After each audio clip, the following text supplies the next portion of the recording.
अस्सलामुअलैकुम। अच्छा, हमारा आज का जो चैप्टर है वो है गैसियस एक्सचेंज। ठीक है।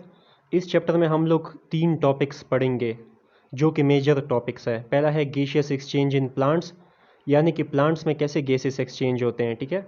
दूसरा है ह्यूमंस, ह्यूमंस में कैसे गैसेस एक्सचेंज होते हैं। और तीसरा हम लोग रिस्पायरेटरी डिसऑर्डर्स या डिसीजेस, बीमारियाँ पढ़ेंगे। ठीक है, रिस्पायरेटरी जो डिसीजेज होती है। अच्छा, सबसे पहले पैराग्राफ में इन्होंने बताया हुआ है कि हम लोगों ने 9 क्लास में पढ़ा था कि सेल्स कैसे एटीपी बनाते हैं फूड से। ठीक है। लेकिन आज के इस चैप्टर में हम लोग सबसे पहले टॉपिक में देखते हैं कि इन्होंने कौन कौन से टॉपिक्स हमें बताए हुए हैं।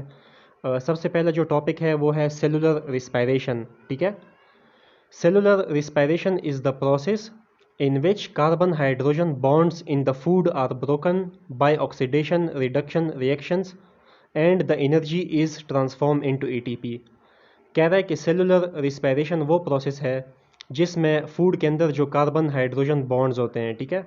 फूड में जो कार्बन हाइड्रोजन बॉन्ड्स होते हैं वो ब्रेक डाउन हो जाते हैं into carbon dioxide and water with the release of energy. ठीक है। फूड में कार्बन हाइड्रोजन बॉन्ड ब्रेक हो जाता है और हमारे पास प्रोडक्ट में कार्बन डाइऑक्साइड और वाटर बन जाता है with the release of energy. कुछ एनर्जी भी साथ में रिलीज़ हो जाती है। ठीक है। इसकी एग्जांपल मैं आपको समझाता हूँ तो आपको आसानी से ये सेलुलर रिस्पायरेशन का टॉपिक समझ आ जाएगा। आपको पता चल जाएगा कि ये कार्बन हाइड्रोजन बॉन्ड ब्रेक कैसे होता है। ठीक है। तो ये है हमारे पास सेलुलर रिस्पायरेशन की एग्जांपल। ठीक है। जैसा कि हमने डिफिनीशन में पढ़ा था कि फूड के अंदर carbon hydrogen bond break down होगा। तो यहाँ पे हमारे पास फूड जो है वो ग्लूकोज है। ठीक है। तो ग्लूकोज का जो फार्मूला है वो है C6H12O6। ठीक है। तो फार्मूला में ही आपको नज़र आ रहा होगा कि इसमें कार्बन भी है, हाइड्रोजन भी है। तो ग्लूकोज में कार्बन हाइड्रोजन बॉन्ड प्रेजेंट है। ठीक है। फार्मूले से हमें पता चल गया C6H12O6। अब हमने डिफिनीशन में पढ़ा था सेलुलर रिस्पायरेशन में कि इसमें क्या होता है, इसमें कार्बन हाइड्रोजन बॉन्ड ब्रेक होता है। तो यहाँ पे हम जो ग्लूकोज है वो ऑक्सीजन के साथ रिएक्ट करेगा। ठीक है। और हमारे पास प्रोडक्ट बनेगा कार्बन डाइऑक्साइड प्लस वाटर और एनर्जी भी साथ में रिलीज़ हो जाएगी। ठीक है। अब ग्लूकोज में जो है कार्बन हाइड्रोजन बॉन्ड प्रेजेंट था, फार्मूले से हमें पता चला था। जबकि ये जो कार्बन डाइऑक्साइड प्रोडक्ट बना है ना रिजल्ट में, तो इसमें अगर आप देखो तो इसमें कार्बन प्रेजेंट है कार्बन डाइऑक्साइड के फार्मूले में, लेकिन यहाँ पे आपको हाइड्रोजन नज़र नहीं आ रहा। तो इसका मतलब क्या हुआ, इसका मतलब ये हुआ कि कार्बन हाइड्रोजन बॉन्ड ग्लूकोज में जो था वो ब्रेक हो चुका है। ठीक है, फूड में। तो यहाँ पे हमारे पास प्रोडक्ट कार्बन डाइऑक्साइड बना है जिसका फार्मूला है CO2। ठीक है। 6 हमारे पास कार्बन डाइऑक्साइड के मॉलिक्यूल बने हैं और 6 हमारे पास वाटर मॉलिक्यूल बने हैं। ठीक है। तो मेन बात यह है यहाँ पे कि जो कार्बन डाइऑक्साइड है उसमें हाइड्रोजन नहीं है जबकि कार्बन प्रेजेंट है। तो कार्बन हाइड्रोजन बॉन्ड ब्रेक हो चुका है। इसी तरह से अगर वाटर में देखो तो वाटर में हाइड्रोजन प्रेजेंट है लेकिन कार्बन नहीं है। तो कार्बन हाइड्रोजन बॉन्ड जो था वो ब्रेक हो चुका है। ये थे हमारे पास सेलुलर रिस्पायरेशन। तो इसकी डिफिनीशन ये हो गई कि it is the process in which carbon hydrogen bond in the food is broken down. ठीक है। And the products formed are carbon dioxide and water with the release of energy. ठीक है। और जो सेलुलर रिस्पायरेशन है ये हमारे पास in the presence of oxygen होता है ये रिएक्शन। ठीक है। ये जो in the presence of oxygen, ये जो सेलुलर रिस्पायरेशन का एग्जांपल है, यही हमारे पास एरोबिक रिस्पायरेशन भी कहलाता है। इसको हम लोग एरोबिक रिस्पायरेशन भी बोलते हैं। ठीक है। क्योंकि ये ऑक्सीजन की प्रेजेंस में हो रहा है। तो ये था हमारे पास सेलुलर रिस्पायरेशन जो कि बहुत ही आसान था। फूड में कार्बन हाइड्रोजन बॉन्ड ब्रेक हो गया, हमारे पास कार्बन डाइऑक्साइड वाटर बन गया और एनर्जी भी रिलीज़ हो गई। हम लोग सबसे पहले देखते हैं एरोबिक और एनएरोबिक रिस्पायरेशन में क्या फ़र्क होता है। एरोबिक रिस्पायरेशन वो होता है जो ऑक्सीजन की प्रेजेंस में होता है, जबकि जो एनएरोबिक है वो इन द एब्सेंस ऑफ ऑक्सीजन होता है, वो गैर मौजूदगी में होता है। ठीक है, ऑक्सीजन के। एरोबिक रिस्पायरेशन में क्या होता है, इसमें जो है हमारे पास जो फूड मॉलिक्यूल है, ठीक है, जो ग्लूकोज है, जो फूड मॉलिक्यूल है, वो ब्रेक डाउन होता है in the presence of oxygen. ठीक है, एरोबिक रिस्पायरेशन में इसकी रिएक्शन है हमारे पास glucose in the presence of oxygen break down हो गया into carbon dioxide and water with the release of energy. ठीक है।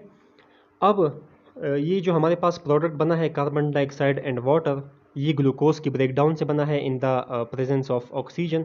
और ये जो एनर्जी रिलीज़ हुई है ये फिर बाद में यूज़ होगी later for the formation of ATP. ATP के बनाने के लिए ये एनर्जी फिर बाद में यूज़ होगी। ठीक है।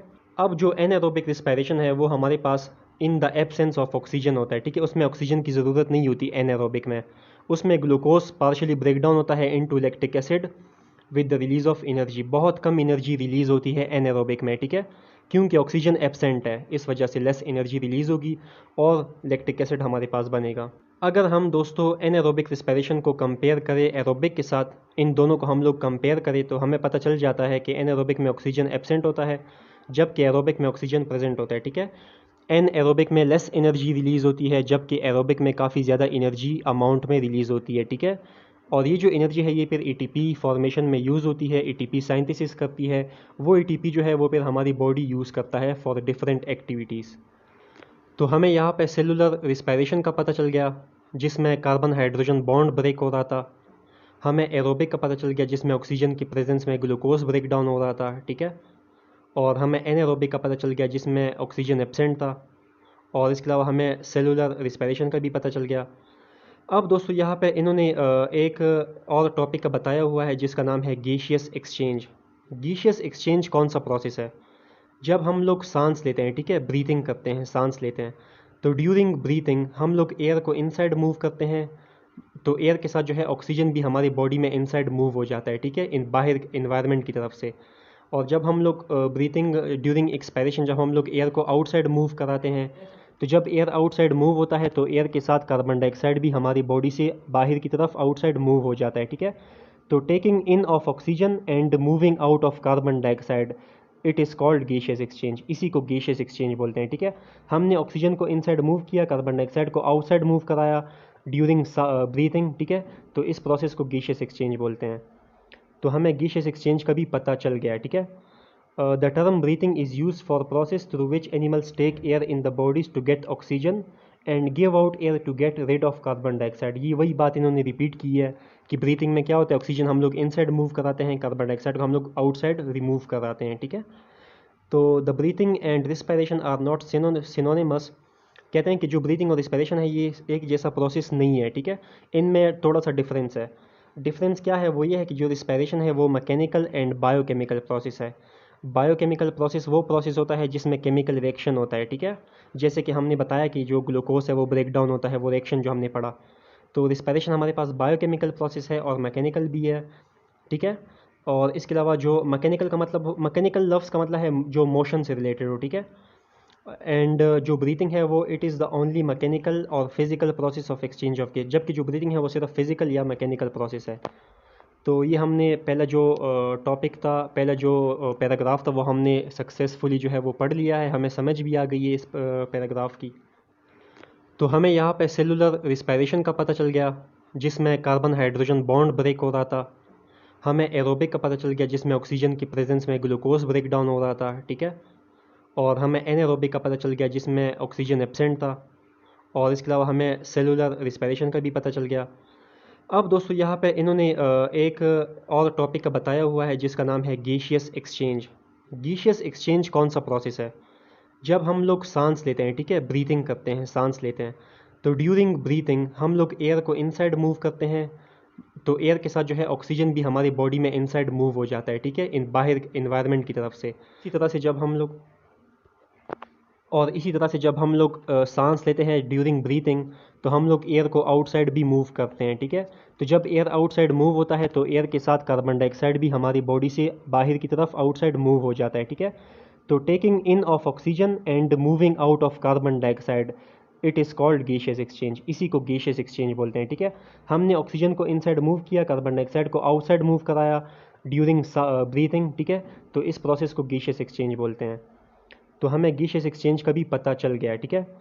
The term breathing is use for process through which animals take air in the bodies to get oxygen and give out air to get rid of carbon dioxide. ये वही बात इन्होंने रिपीट की है कि ब्रीथिंग में क्या होता है, ऑक्सीजन हम लोग इनसाइड मूव कराते हैं, कार्बन डाइऑक्साइड को हम लोग आउटसाइड रिमूव कराते हैं, ठीक है। तो the breathing and respiration are not synonymous. कहते हैं कि जो ब्रीथिंग और रिस्पायरेशन है ये एक जैसा प्रोसेस नहीं है, ठीक है, इनमें थोड़ा सा डिफरेंस है। डिफरेंस क्या है? वो ये है कि जो रिस्पायरेशन है वो मैकेनिकल एंड बायोकेमिकल प्रोसेस है। बायोकेमिकल प्रोसेस वो प्रोसेस होता है जिसमें केमिकल रिएक्शन होता है, ठीक है। जैसे कि हमने बताया कि जो ग्लूकोज है वो ब्रेक डाउन होता है, वो रिएक्शन जो हमने पढ़ा। तो रिस्पायरेशन हमारे पास बायोकेमिकल प्रोसेस है और मैकेनिकल भी है, ठीक है। और इसके अलावा जो मैकेनिकल का मतलब, मैकेनिकल लफ्ज़ का मतलब है जो मोशन से रिलेटेड हो, ठीक है। एंड जो ब्रीथिंग है वो it is the only mechanical और physical process of exchange of gas, जबकि जो ब्रीथिंग है वो सिर्फ फिजिकल या मैकेनिकल प्रोसेस है। तो ये हमने पहला जो टॉपिक था, पहला जो पैराग्राफ था, वो हमने सक्सेसफुली जो है वो पढ़ लिया है, हमें समझ भी आ गई है इस पैराग्राफ की। अच्छा, अब हमारे पास यहाँ पे नेक्स्ट टॉपिक है गैसियस एक्सचेंज इन प्लांट्स, यानी कि प्लांट्स में कैसे गैसेस एक्सचेंज होते हैं, ठीक है। प्लांट्स हैव नो ऑर्गन्स और system for the exchange of gases with the environment. कहते हैं कि प्लांट में ऐसा कोई ऑर्गन या सिस्टम नहीं है for the exchange of gases with the environment. Environment के साथ गैसेस को एक्सचेंज करने के लिए कोई भी सिस्टम या ऑर्गन प्लांट्स में नहीं होता, ठीक है। Every cell of the plant body exchange gases with the environment by its own. कहते हैं कि प्लांट के अंदर जब ऑर्गन नहीं है, सिस्टम नहीं है, तो गैस एक्सचेंज कैसे होगा प्लांट में। प्लांट में जो गैस एक्सचेंज होता है इन्वायरमेंट के साथ, वो होता है सेल के ज़रिए, ठीक है। प्लांट बॉडी में सेल होते हैं, ये जो सेल है ना प्लांट बॉडी के अंदर, ये सेल इन्वायरमेंट के साथ गैसेस को एक्सचेंज करते हैं, ठीक है। प्लांट और इन्वायरमेंट के बीच में गैसेस एक्सचेंज होते हैं सेल्स के ज़रिए, ठीक है। अच्छा, the leaves and young stems have stomata in their epidermis. The gaseous exchange occur through stomata. Inner cell of leaf called mesophyll cell and stem have air spaces among them which help in the exchange of gases. कहते हैं कि जो leaves होते हैं, जो पत्ते होते हैं, ठीक है, लीव्स एंड यंग स्टेम, और जो स्टेम होता है, ठीक है, पत्ते और स्टेम में स्टोमेटा होता है। ये जो स्टोमेटा होता है इसके ज़रिए गैसियस एक्सचेंज टेक प्लेस, ठीक है। स्टोमेटा के ज़रिए गैसियस एक्सचेंज होता है। ये स्टोमेटा कहाँ पे होता है, ये एपिडर्मस में होता है। एपिडर्मस किस जगह का, लीव और यंग स्टेम का एपिडर्मस जो है, ठीक है। Leaves and young stem have stomata in their epidermis, ठीक है, क्लियर हो गया। अब ये स्टोमेटा जो है इसके ज़रिए गैसियस एक्सचेंज होता है। लीव की जो इनर सेल है उसको मीजोफेल सेल बोलते हैं। And stem have air spaces among them, और स्टेम में एयर स्पेसिस होते हैं जो कि गैसियस एक्सचेंज में रोल प्ले करते हैं, ठीक है। तो इसमें मेन याद रखने वाली बात यह है कि गैसियस एक्सचेंज जो है वो स्टोमेटा के ज़रिए होता है, और लीव का जो इनर सेल है उसको मीजोफेल सेल बोलते हैं, और स्टेम में एयर स्पेसेस होते हैं जो कि गैसियस एक्सचेंज परफॉर्म करते हैं, ठीक है।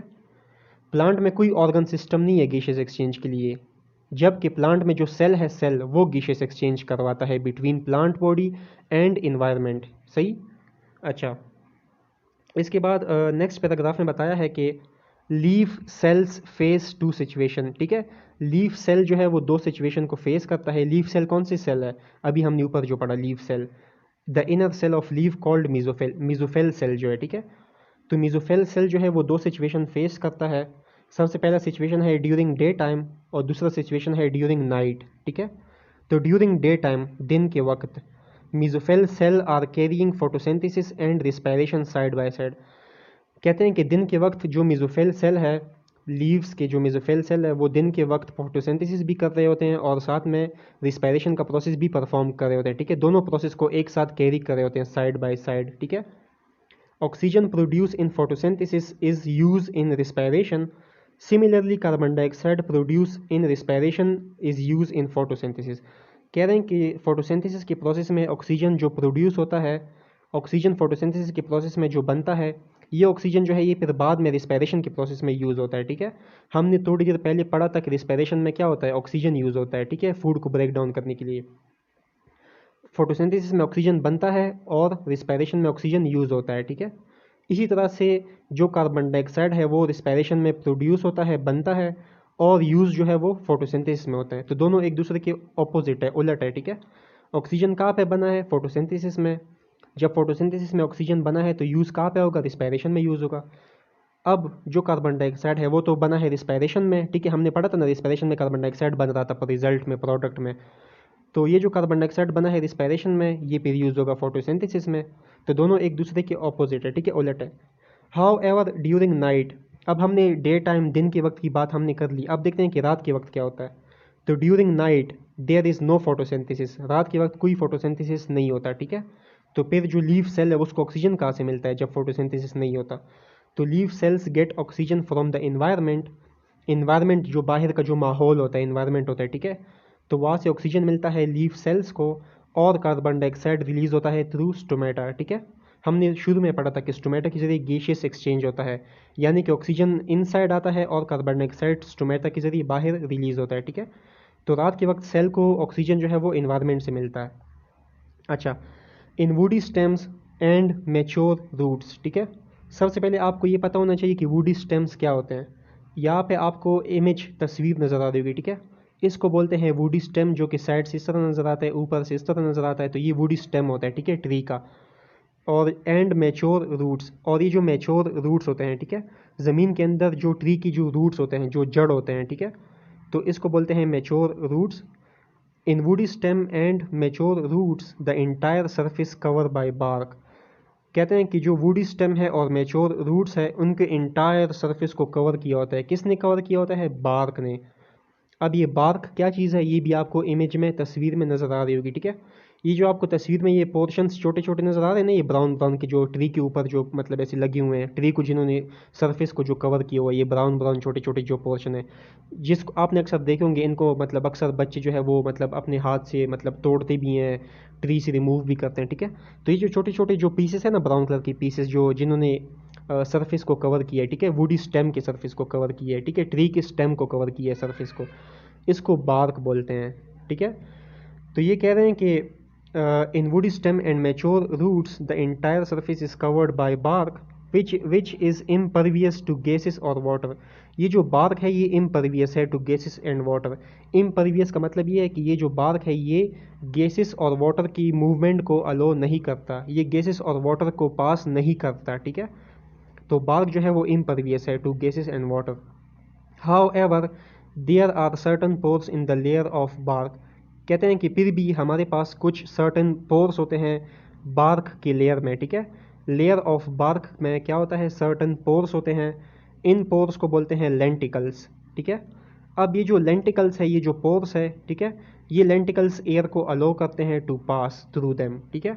लेंटिकल्स क्या होता है? लेंटिकल्स पोर्स होते हैं छोटे छोटे। ये जो पोर्स है ये कहाँ पे होते हैं? ये होते हैं लेयर ऑफ बार्क में, ठीक है। और इन पोर्स को क्या बोलते हैं? इनको लेंटिकल्स बोलते हैं, और ये जो है एयर को पास करवाते हैं। Gases diffuse in and out of the surface of young roots. Gases are found in the soil surrounding the roots. अब ये जो ज़मीन के अंदर जो ट्री की जो रूट्स होते हैं, ठीक है, जड़ जो होते हैं, रूट्स ज़मीन के अंदर, रूट्स के सराउंडिंग में जो सॉइल होती है, मिट्टी होती है, इस मिट्टी में जो है गैसेस प्रेजेंट होते हैं, ठीक है। तो सॉइल में गैसेस प्रेजेंट होते हैं। अब ये जो गैसेस है ये यंग रूट्स की जो जनरल सरफेस है, ठीक है, रूट्स की जो सरफेस है उसके ज़रिए ये डिफ्यूज़ इन एंड आउट होते हैं, ठीक है। यानी कि गैसेस मूव होते हैं inside and outside through the surface of young roots. Clear हो गया? अब ये जो एक्वेटिक प्लांट्स होते हैं, aquatic plants get oxygen dissolved in water and release carbon dioxide in water. Aquatic plants वो प्लांट्स होते हैं जो पानी में प्रेजेंट होते हैं, ठीक है, वाटर में प्रेजेंट होते हैं, उनको एक्वेटिक प्लांट्स बोलते हैं। अब पानी में एक्वेटिक प्लांट्स प्रेजेंट होते हैं तो इनको ऑक्सीजन जो है पानी से मिलता है और कार्बन डाइऑक्साइड रिलीज़ करवाते हैं इन द वाटर, ठीक है। तो ये था हमारे पास गैसियस एक्सचेंज इन प्लांट्स। हम इसको जल्दी जल्दी रिवाइज करते हैं। प्लांट्स में कोई भी ऑर्गन सिस्टम नहीं होता गैस को एक्सचेंज करने के लिए विद द एनवायरनमेंट। तो फिर कैसे गैसियस एक्सचेंज होता है प्लांट में? सेल के थ्रू होता है, ठीक है। लीफ के अंदर जो सेल होते हैं इनको मेसोफेल सेल बोलते हैं। और गैसियस एक्सचेंज जो है वो स्टोमेटा के जरिए होता है। स्टोमेटा जो है वो लीव्स में भी प्रेजेंट होता है, यंग स्टेम में भी प्रेजेंट होता है, ठीक है।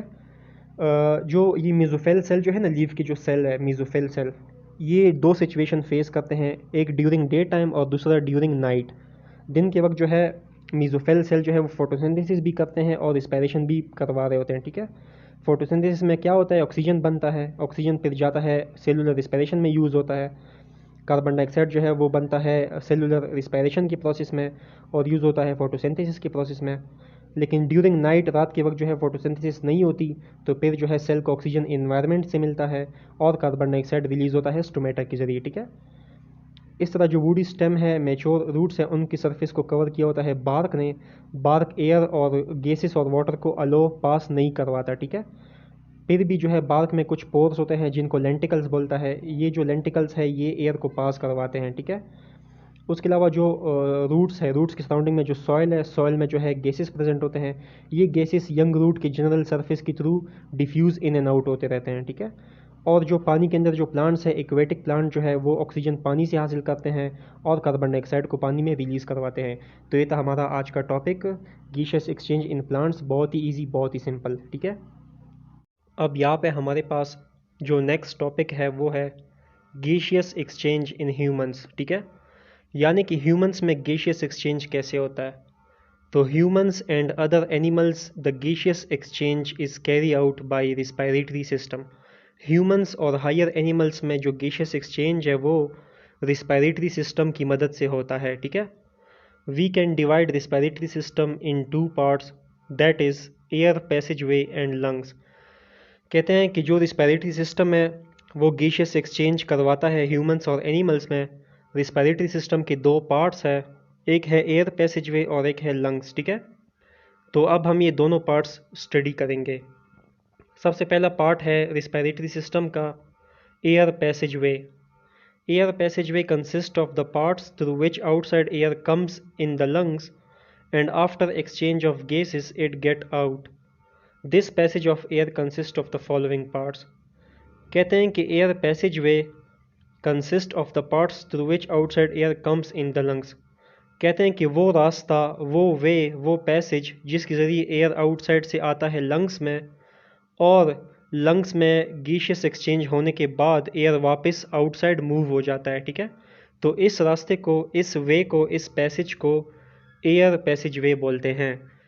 अब एयर पैसेज वे के कौन कौन से पार्ट्स हैं। सबसे पहला पार्ट है नोज़, ठीक है। Nose encloses the nasal cavity. It opens to outside through opening called nostrils. Nasal cavity divided into two portions by a wall. Each portion is lined by fine hairs and mucus which filter the dust particles from the air. The mucus also moisten and warm the incoming air and keep the temperature equal to body, ठीक है। जो respiratory, जो air passageway का जो first part है वो है nasal cavity. Nose के अंदर होता है nasal cavity. Nasal cavity open होता है to the outside through opening called nostrils, ठीक है। नोस्ट्रिल्स क्या है? नोस्ट्रिल्स ओपनिंग है जिसके ज़रिए नेज़ल कैविटी आउटसाइड ओपन होती है। Nasal cavity is divided into two portion by a wall. कहते हैं कि नेज़ल कैविटी के दो पोर्शन होते हैं। किस वजह से दो पोर्शन होते हैं नेज़ल कैविटी की? वॉल की वजह से, ठीक है। हमारी नाक में आपको बीच में एक वॉल नज़र आता है, ठीक है। ये जो वॉल है इसकी वजह से नेज़ल कैविटी के दो पोर्शन होते हैं। Each portion is line by fine hairs and mucus. आपको नाक में छोटे छोटे बाल नज़र आ रहे होंगे, ठीक है, हेयर्स। ये जो हेयर्स है ये नेज़ल कैविटी को लाइन करते हैं, और म्यूकस जो है ये भी नेज़ल कैविटी को लाइन करता है। तो hairs and mucus lining nasal cavity. Hair and mucus filter the dust particle from the air, ठीक है। जब हम लोग सांस लेते हैं तो बाहर से जो एयर होती है, ठीक है, जो हमारे बॉडी में जो एयर आती है हमारे एयर पैसेज वे में, तो उस एयर में कुछ डस्ट पार्टिकल्स होते हैं, ठीक है। तो ये जो डस्ट पार्टिकल है एयर में, इसको कौन रिमूव करता है? इसको म्यूकस और हेयर्स रिमूव करवा देते हैं, ठीक है। तो हेयर एंड म्यूकस जो है ये फिल्टर करते हैं एयर को डस्ट पार्टिकल से, ठीक है। The mucus also moisten and warm the incoming air and keep the temperature nearly equal to that of the body. ये जो म्यूकस है ये इनकमिंग एयर को वार्म भी करता है और ये इनकमिंग एयर के टेम्परेचर को इक्वल रखता है to that of the body temperature, ठीक है। तो ये था हमारे पास पहला पार्ट एयर पैसेज वे का, जो कि था नेज़ल कैविटी। अब जो दूसरा पार्ट है नेज़ल कैविटी के बाद एयर पैसेज वे का वो है फेरिनेक्स, ठीक है। Nasal cavity opens into pharynx by means of two small openings called internal nostrils. दो स्मॉल ओपनिंग्स होते हैं जिनको इंटरनल नॉस्ट्रिल्स बोलते हैं। इस इंटरनल नॉस्ट्रिल की वजह से नेज़ल कैविटी जो है वो फेरिनेक्स में जाके ओपन होती है, ठीक है। अब pharynx is a muscular passage and common to both food and air. Pharynx जो है ये एक मस्कुलर पैसेज है, यानी कि मसल से बना हुआ पैसेज है, ठीक है। इसको मस्कुलर पैसेज बोलते हैं फेरिनेक्स को। And common to both food and air. और ये जो फेरिनेक्स है ये पैसेज वे है, बिल्कुल कॉमन पैसेज वे है फूड का भी और एयर का भी, ठीक है। यानी कि फेरिनेक्स से फूड और एयर दोनों पास हो सकते हैं। Pharynx extend to the opening of oesophagus. Pharynx आगे जाके एसोफेगस में जाता है, ठीक है। एंड द लेरिनेक्स, और लेरिनेक्स में, यानी कि फेरिनेक्स के बाद जो है लेरिनेक्स स्टार्ट होता है। एयर गोस फ्रॉम फेरिनेक्स टू लेरिनेक्स, ठीक है। एयर जो है वो फेरिनेक्स से पास होता है लेरिनेक्स में। We know that glottis is a narrow opening at the floor of pharynx which leads into larynx. कहते हैं कि हमें पता है कि ग्लोटिस जो है, ग्लोटिस एक नैरो ओपनिंग होती है फेरिनेक्स के फ्लोर में, ठीक है। फेरिनेक्स के फ्लोर में एक नैरो ओपनिंग है जिसको ग्लोटिस बोलते हैं, ग्लोटिक्स कहाँ पे लीड करवाता है? ये लेरिनेक्स में लीड करवाता है, ठीक है।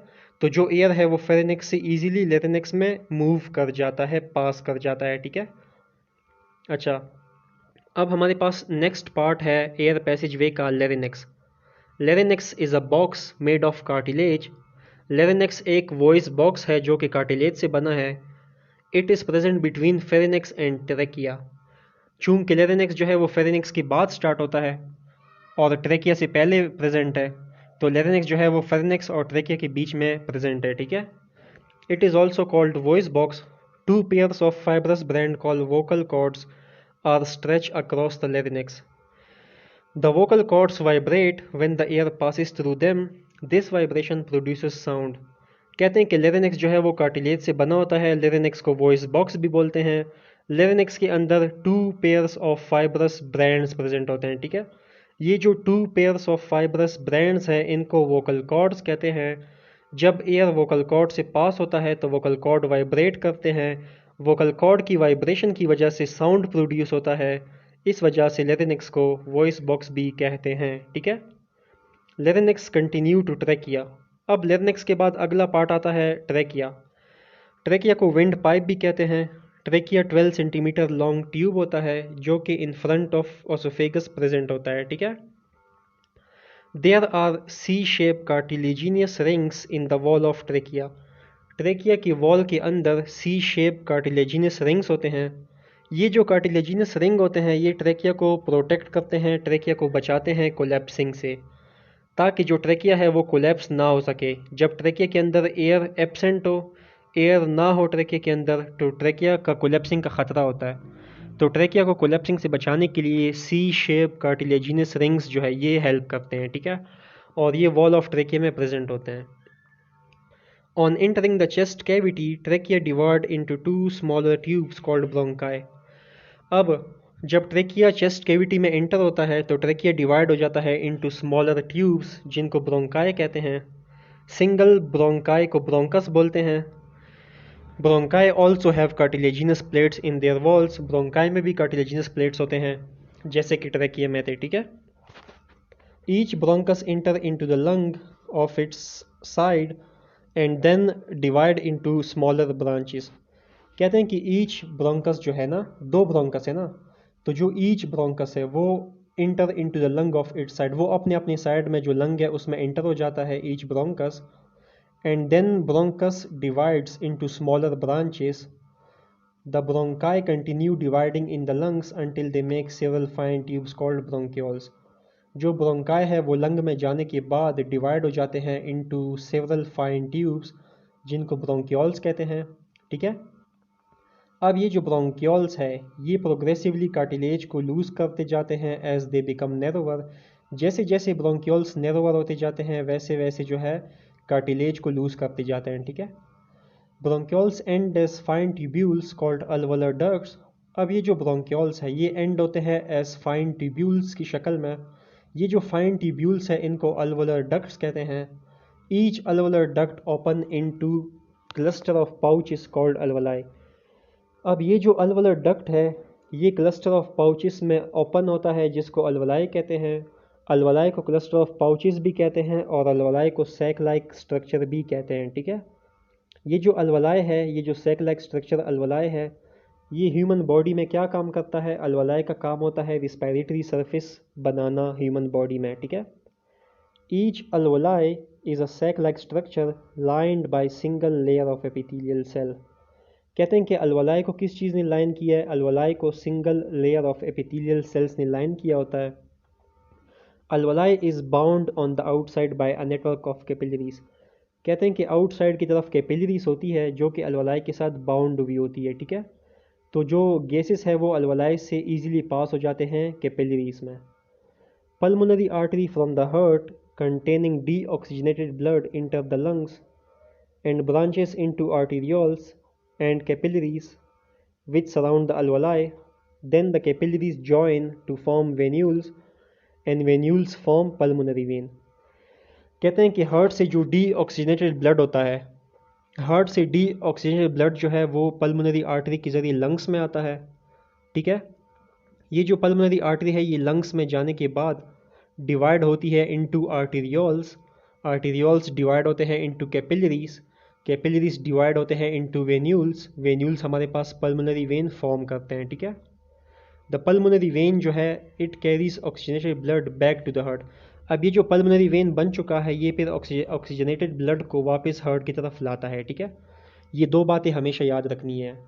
आर्टरी का काम होता है डी ऑक्सीजनेटेड ब्लड को हार्ट से दूर लेके जाना, वीन्स का काम होता है ऑक्सीजनेटेड ब्लड को हार्ट की तरफ लाना, ठीक है।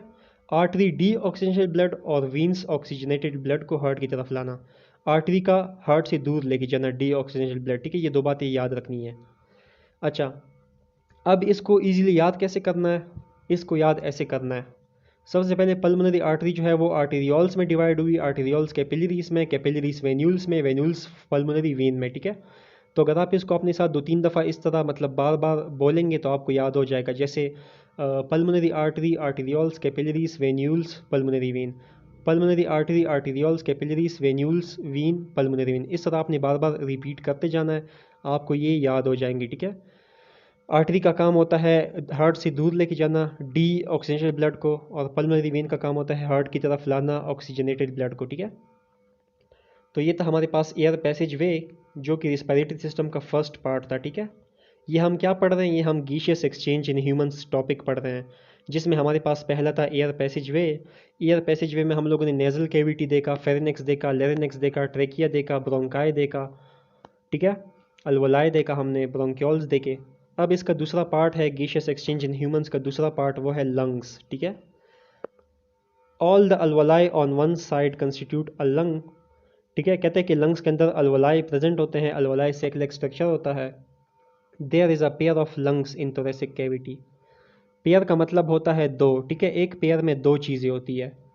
तो पेयर ऑफ लंग्स का मतलब है दो लंग्स प्रेजेंट होते हैं इन द थोरेसिक कैविटी।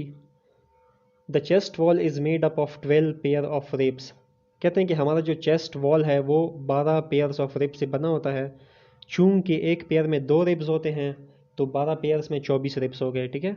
तो 12 pair of ribs chest wall बनाता है। And the rib muscles called intercostal muscles, ठीक है।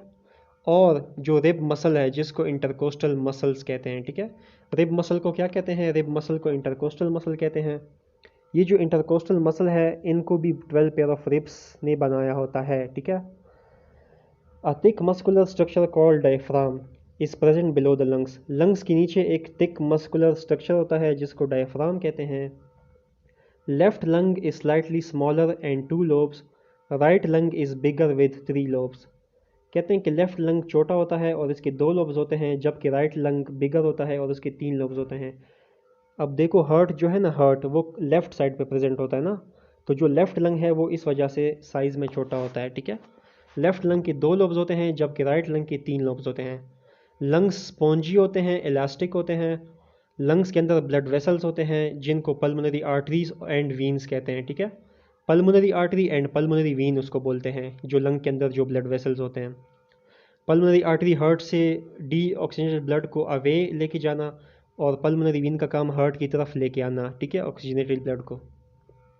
Each lung is enclose by 2 membrane called outer में pleural membrane and inner pleural membrane, ठीक है। कहते हैं कि लंग को 2 मेम्ब्रेन ने इनक्लोज किया हुआ होता है। ये दो मेम्ब्रेन्स कौन से हैं, पहला मेम्ब्रेन है आउटर प्लूरल मेम्ब्रेन जिसने लंग को आउटसाइड से जो है इनक्लोज किया होता है, और दूसरा है इनर प्लूरल मेम्ब्रेन, ठीक है। The membrane encloses a fluid which provide lubrication for the expanding and contracting movement of the lungs. अब ये जो मेम्ब्रेन है, प्लूरल मेम्ब्रेन जो है, इसमें फ्लूइड होता है। ये जो फ्लूइड है ये लुब्रिकेशन प्रोवाइड करता है लंग्स को, ठीक है, ताकि लंग्स की जो एक्सपेंडिंग एंड कंट्रैक्टिंग मूवमेंट है वो इजीली हो सके। तो उसके लिए लुब्रिकेशन कौन प्रोवाइड करता है लंग की मूवमेंट के लिए, वो फ्लूइड प्रोवाइड करता है, और फ्लूइड मेम्ब्रेन में इनक्लोज हुआ होता है, ठीक है। तो ये था हमारे पास लंग्स, ठीक है। अब हमारे पास है मैकेनिज्म ऑफ ब्रीथिंग, लंग्स में कैसे ब्रीथिंग होती है, ठीक है। तो ये हम मैकेनिज्म पढ़ेंगे, इसका ब्रीथिंग का मैकेनिज्म लंग्स में कैसे होता है। The physical movement associated with the gaseous exchange is called breathing. हमें पता है कि ब्रीथिंग फिजिकल प्रोसेस है, ठीक है, और इसमें गैसियस एक्सचेंज होता है। तो physical movement associated with the gaseous exchange is called breathing. There are two phases of breathing, that is inspiration and expiration. Inspiration को इनहेलेशन भी बोलते हैं और एक्सपायरेशन को एक्सहेलेशन भी बोलते हैं, ठीक है, एक ही बात है। इंस्पायरेशन या फिर इनहेलेशन, एक्सपायरेशन या फिर एक्सहेलेशन एक ही बात है। अच्छा, अब हम देखते हैं सबसे पहले इंस्पायरेशन या फिर inhalation. During inspiration rib muscle contract and ribs are raised upward, ठीक है।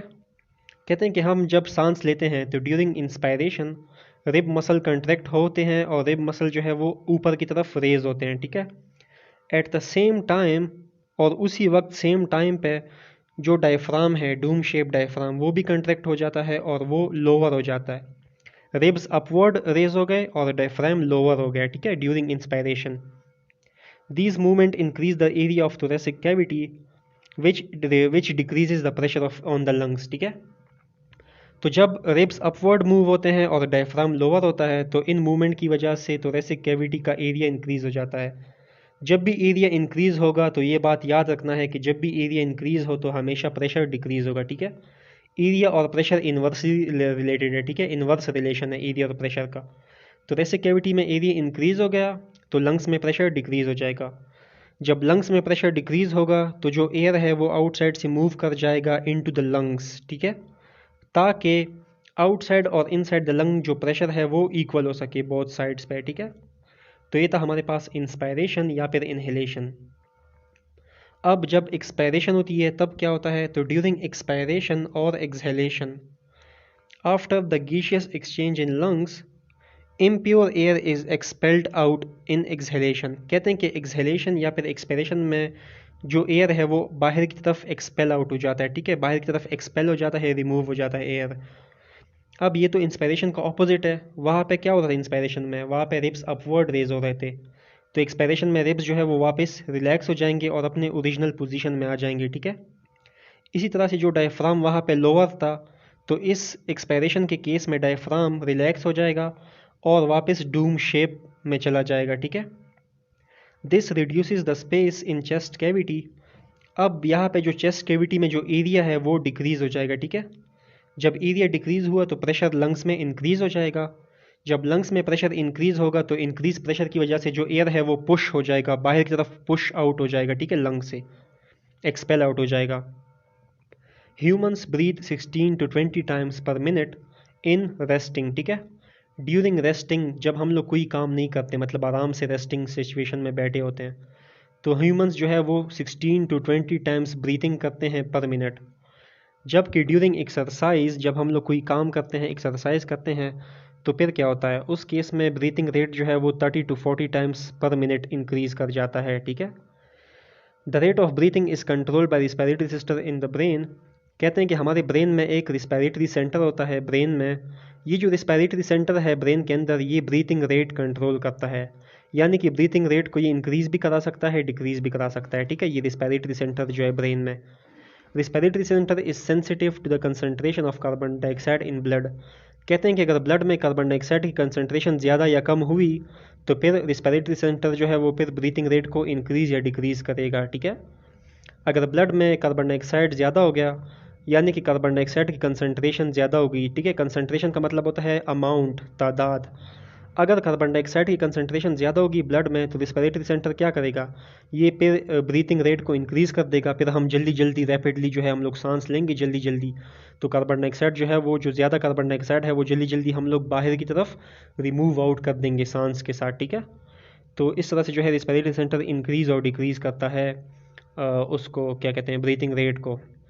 अगर कार्बन डाइऑक्साइड जो है वो ब्लड में कम है, डिक्रीज़ है, ठीक है, तो फिर भी ये जो है रिस्पिरेटरी सेंटर जो है ये फिर अपना रोल प्ले करेगा, ब्रीथिंग रेट को कंट्रोल करेगा। सही हो गया।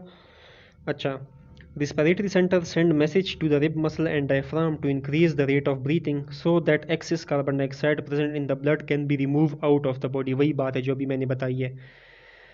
अच्छा, तो ये था हमारे पास लंग्स का हमने पढ़ा और लंग्स के मैकेनिज्म ऑफ ब्रीथिंग हमने पढ़ी, ठीक है। तो हमने आज के टॉपिक में क्या पढ़ा, हमने पढ़ा gaseous exchange in humans. Humans और एनिमल्स में गैसियस एक्सचेंज जो है वो रिस्पिरेटरी सिस्टम के ज़रिए होती है। रिस्पिरेटरी सिस्टम के दो पार्ट्स है, एक है एयर पैसेजवे, एक है लंग्स। एयर पैसेजवे वो रास्ता जिससे एयर पास होता है, एयर पैसेज वे में जो है नेज़ल कैविटी है, ठीक है। नोज़ में नेज़ल कैविटी जो है वो नॉस्ट्रल के ज़रिए ओपन होती है आउटसाइड। नेज़ल कैविटी दो पोर्शन में डिवाइड होती है वॉल के ज़रिए, ठीक है। ईच पोर्शन नेज़ल कैविटी का जो है वो लाइन है हेयर और म्यूकस के ज़रिए। हेयर और म्यूकस जो है ये डस्ट पार्टिकल को एयर से रिमूव करवाते हैं, फिल्टर करवाते हैं, ठीक है। और नेज़ल कैविटी के बाद दूसरा है फेरिनेक्स। फेरिनेक्स जो है वो ओपन होता है, नेज़ल कैविटी फेरिनेक्स में ओपन होता है by means of two small opening called internal nostrils. Pharynx एक मस्कुलर पैसेज है। फेरिनेक्स के ज़रिए जो है फूड और एयर दोनों पास होते हैं। फेरिनेक्स जो है ये आगे जाके ओसोफेगस में ओपन होता है और लेरिनेक्स में ओपन होता है, ठीक है।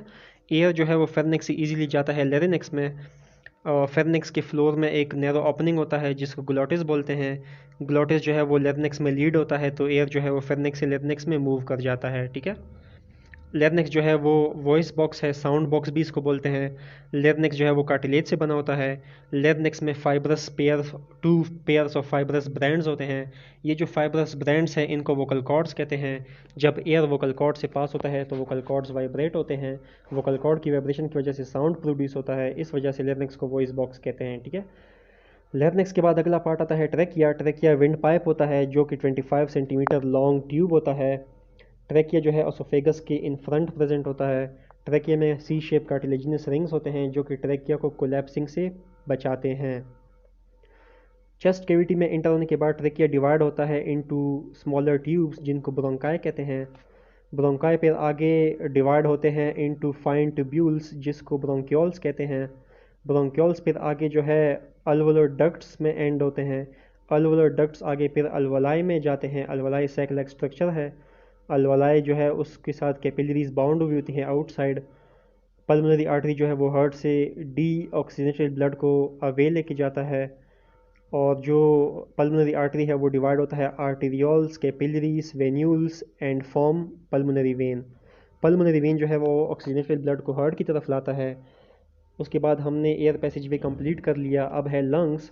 लंग्स रिस्पायरेटरी सिस्टम का दूसरा पार्ट है, ये भी गैसियस एक्सचेंज इन ह्यूमंस में रोल प्ले करता है, ठीक है।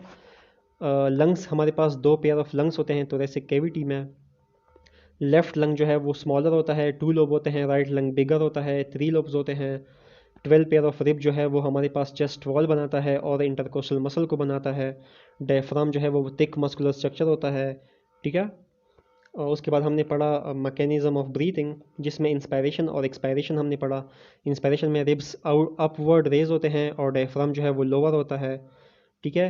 प्रेशर जो है लंग्स में वो थोरेसिक कैविटी का एरिया इंक्रीज़ कर जाता है इंस्पायरेशन में, और लंग्स में प्रेशर डिक्रीज़ कर जाता है। तो डिक्रीज प्रेशर की वजह से एयर आउटसाइड से लंग्स में आ जाता है, ठीक है, ताकि प्रेशर दोनों साइड पे इक्वल हो सके। एक्सपायरेशन में क्या होता है कि लंग्स में मतलब इंस्पायरेशन के ऑपोजिट काम होता है, ठीक है। रिब्स जो है वो वापस रिलैक्स हो जाते हैं, डायफ्राम वापस रिलैक्स हो जाता है, थोरेसिक कैविटी का एरिया वापस डिक्रीज़ हो जाता है। जब एरिया डिक्रीज़ होता है तो प्रेशर इंक्रीज़ होता है, तो इंक्रीज प्रेशर जो है वो एयर को आउटसाइड पुश करवा देता है लंग से, ठीक है। तो एयर जो है वो लंग से बाहर की तरफ चला जाता है। रेस्टिंग स्टेट में ह्यूमन जो है वो 16 to 20 टाइम्स ब्रीथिंग करता है पर मिनट। एक्सरसाइज में 30 to 40 टाइम्स ब्रीथिंग रेट होता है पर मिनट, ठीक है। और ब्रेन में रिस्पायरेटरी सेंटर होता है जो कि ब्रीथिंग रेट कंट्रोल करता है। अगर कार्बन डाइऑक्साइड ज़्यादा होगा ब्लड में तो ब्रीथिंग रेट इंक्रीज़ कर जाएगा, ठीक है। और ये ब्रीथिंग रेट कौन इंक्रीज़ कराता है? ये रिस्पायरेटरी सेंटर इंक्रीज़ करवाता है। और रिस्पायरेटरी सेंटर किधर होता है? ये ब्रेन में प्रेजेंट होता है, ठीक है। तो ये था हमारे पास लंग्स और एयर पैसेज वे। तो ये पूरा कंप्लीट हमारे पास टॉपिक था गैसियस एक्सचेंज इन ह्यूमंस।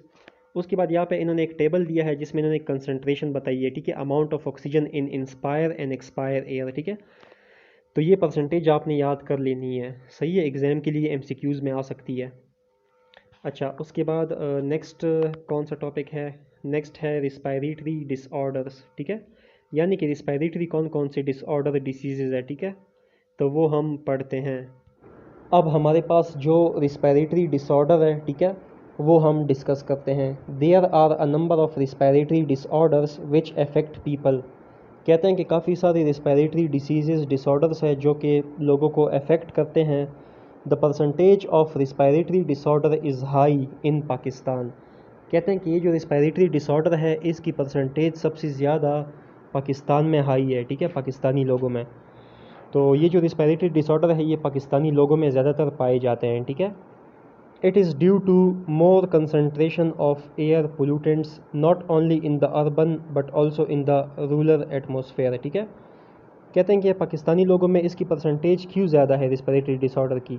इसकी वजह ये है कि एयर पोल्यूटेंट की जो कंसंट्रेशन है वो काफ़ी ज़्यादा है। ठीक है, एयर पोल्यूटेंट की कंसंट्रेशन ज़्यादा है अर्बन एरियाज़ में भी और रूरल एरियाज़ में भी। ठीक है, अर्बन शहरी जो एरिया होते हैं और रूरल जो देहाती एरियाज़ होते हैं। ठीक है, तो शहरी और देहाती एरियाज़ में एयर पोल्यूटेंट की कंसंट्रेशन काफ़ी ज़्यादा होती है, जिसकी वजह से रिस्पिरेटरी डिसऑर्डर जो है वो ज़्यादातर पाकिस्तान में है। ठीक है, अच्छा, some of the important respiratory disorders are describe next.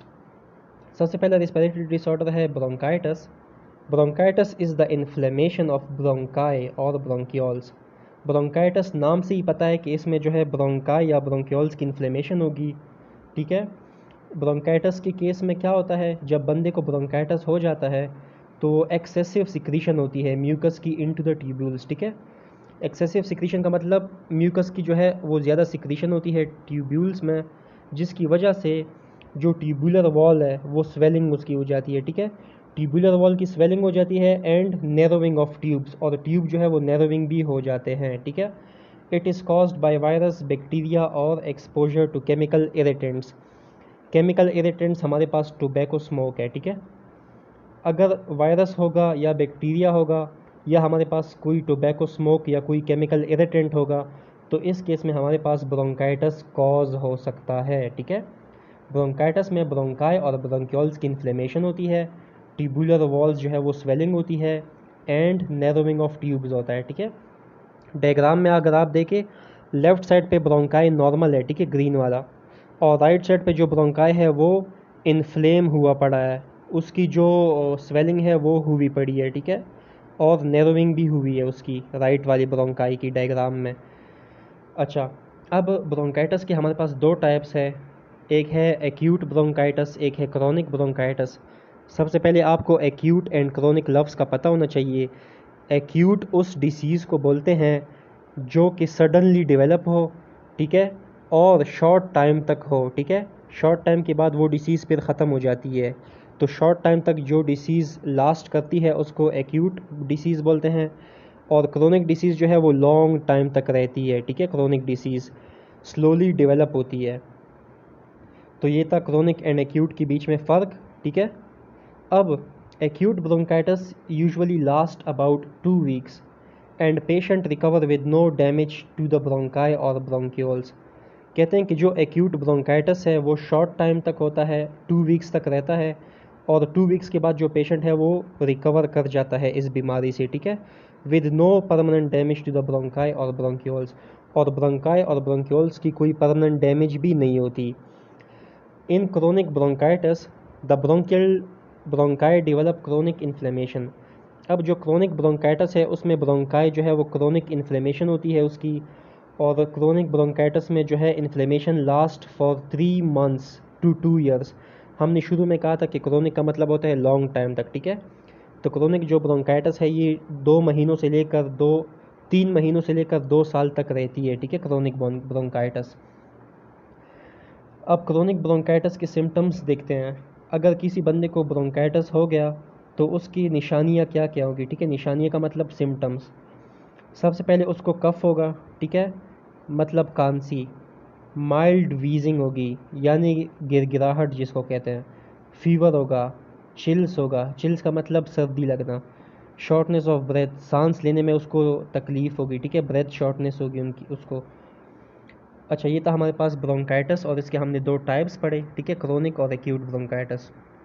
दूसरा है emphysema. Emphysema is the destruction of walls of alveoli. अब अलवलाई जो है वो एक सैक लाइक स्ट्रक्चर है, हमने पहले भी पढ़ा है। ठीक है, अब अलवलाई की जो वॉल है उसकी जब डिस्ट्रक्शन हो जाए, ठीक है, तो इसको एम्फीसीमा कहते हैं। डिस्ट्रक्शन का मतलब है डिस्ट्रॉय करना, तो जब अलवलाई की वॉल डिस्ट्रॉय या फिर डिस्ट्रक्शन हो जाए तो इसको एम्फीसीमा बोलते हैं। एम्फीसीमा के केस में क्या होता है कि जो अलवलर सैक है, ठीक है, चूँकि अलवलाई जो है वो सैक लाइक स्ट्रक्चर है, तो अलवलाई का जो सैक्स है, सैक का मतलब होता है पाउच लाइक। ठीक है, तो अलवलर सैक जो है वो लार्जर हो जाते हैं but with less surface area, और इनका जो सरफेस एरिया है वो लेस हो जाता है फॉर गैसियस एक्सचेंज। ठीक है। As lung tissue breaks down the lungs do not come back to their original shape after exhalation. कहते हैं कि जब एम्फिसीमा में अलवलाए वॉल डिस्ट्रक्शन होती है तो लंग टिश्यू भी ब्रेक डाउन ही होता है, ठीक है, क्योंकि अलवलाई ही तो लंग्स से, लंग के अंदर अलवलाए होते हैं ना, तो जब अलवलाए की डिस्ट्रक्शन होगी तो लंग्स टिश्यू भी ब्रेक डाउन होगा। लंग की जब ब्रेक डाउन होगा तो लंग जो है वो वापस अपने ओरिजिनल शेप में नहीं आ पाएगा, ठीक है, आफ्टर एक्सहेलेशन या फिर after expiration. So air can not push out of the lungs and is trapped in the lung. तो जो एयर है वो लंग में ही रह जाएगी और लंग से बाहर मूव नहीं कर पाएगी, ठीक है। ट्रैप्ड का मतलब है फंस जाना लंग्स में, ठीक है, ट्रैप्ड इन द लंग्स। तो ये थे हमारे पास एम्फिसीमा। अब एम्फिसीमा के सिम्टम्स देखते हैं। शॉर्टनेस ऑफ ब्रेथ होगा, फैटीग यानी थकावट होगी, और रिस्पायरेटरी इन्फेक्शंस होंगे, वेट लॉस होगा, ठीक है। By the time symptoms of emphysema develop, the patient usually lost 50 to 70% of his lung tissue। कहते हैं कि जैसे जैसे वक्त के साथ साथ emphysema symptoms appear होते हैं तब तक जो पेशेंट है वो 50 to 70% लंग टिश्यू लॉस्ट कर चुका होता है अपना, ठीक है। The level of oxygen in blood में get so low that it causes serious complication. कहते हैं कि एम्फिसीमा की वजह से ब्लड में ऑक्सीजन की कमी आ जाती है जिसकी वजह से सीरियस कॉम्प्लिकेशंस हो सकते हैं, ठीक है। कॉम्प्लिकेशन का मतलब है एक पेचीदगियाँ, यानी कि सीरियस पेचीदा सूरत हाल बन सकता है ऑक्सीजन की कमी की वजह से। तो ये थे हमारे पास एम्फिसीमा, और हमने ब्रोंकाइटिस भी पढ़ लिया, ठीक है। ये हम लोग रिस्पायरेटरी डिसीज़ को पढ़ रहे हैं, ठीक है। अब तीसरा है pneumonia. Pneumonia is infection of lungs. अगर लंग को इन्फेक्शन हो जाए तो ये नमूनिया होगा। If this infection affect both lung then it is called double pneumonia. अगर दोनों लंग के इन्फेक्शन होंगे तो डबल नमूनिया इसको कहलाएगा। The most common cause of नमूनिया is bacterium Streptococcus नमूनिया। नमूनिया कौन कॉज करता है, किस वजह से नमूनिया होता है? बैक्टीरियम की वजह से होता है, स्ट्रेप्टोकोकस नमूनिया की वजह से होता है, और कुछ इन्फ्लुएंजा वायरस है, fungal infection may also cause pneumonia, ठीक है।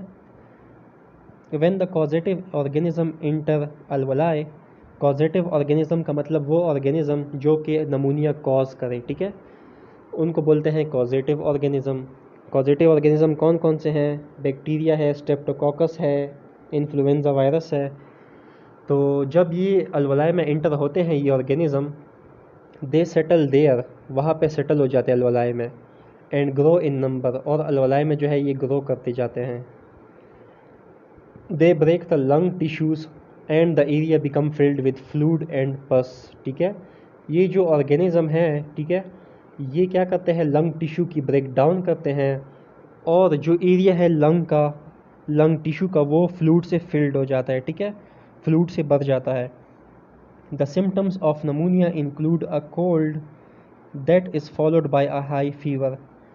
इसके कौन से सिम्टम है नमूनिया में? जब बंदे को नमूनिया हो जाता है तो बंदे को जो है ठंडक फील होती है, ठीक है, और ठंडक के साथ उसको फीवर, हाई फीवर भी होता है, शिवरिंग भी होती है, वो मतलब ऐसे वो जिस्म नहीं कामता रहता, shivering, and a cough with sputum production, ठीक है, और कफ जो है उसको कांसी होती है विद स्पूटम, स्पूटम बलगम को कहते हैं, बलगम भी साथ साथ जो है वो बनता है, और कफ के ज़रिए जो है बलगम जो है वो बाहर आ जाता है। पेशेंट में बिकम शॉर्ट ऑफ ब्रीथ, ब्रेथनेस की शॉर्टनेस ऑफ ब्रेथ भी हो सकता है। पेशेंट स्किन कलर में चेंज, स्किन कलर चेंज हो जाता है, एंड बिकम डस्की और पर्पलिश, और स्किन कलर जो है वो डस्की या फिर पर्पलिश कलर हो जाता है, ठीक है, पर्पल कलर स्किन हो जाता है।